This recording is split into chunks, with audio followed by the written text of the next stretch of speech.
लोगों में यह जानने की गहरी जिज्ञासा है कि यह ब्रह्म पदार्थ या घट वास्तव में क्या है। विभिन्न धार्मिक संप्रदायों में इसकी प्रकृति के बारे में अलग अलग धारणाएं हैं। बहुत से लोग मानते हैं कि ब्रह्म पदार्थ भगवान कृष्ण जी का पार्थिव। गांधारी को अपने पुत्रों की मृत्यु के कारण भारी क्षति और पीड़ा का सामना करना पड़ा था। उनका मानना था कि भगवान कृष्ण अपनी दिव्य शक्तियों से युद्ध को रोक सकते थे, लेकिन उन्होंने ऐसा नहीं किया।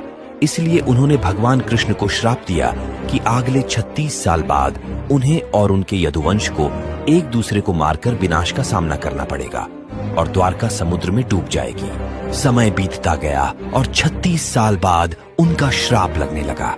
क्योंकि यदुओं के बीच विवाद पैदा हो गया, उन्होंने एक दूसरे को मारना शुरू कर दिया, जिसके कारण द्वारका का विनाश हो गया और द्वारका समुद्र में डूब गई। एक दिन भगवान कृष्ण नदी के किनारे एक पेड़ के नीचे लेटे हुए थे।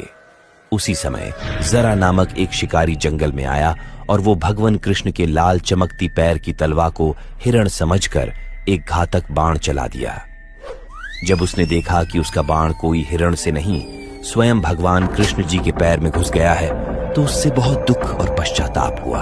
अपनी गलती का एहसास होते ही उसने बोला, हे भगवान, मुझे क्षमा कर दे। मुझसे अनजाने में बहुत बड़ी पाप हुआ है। इस पाप के लिए तो मृत्यु दंड भी कम है।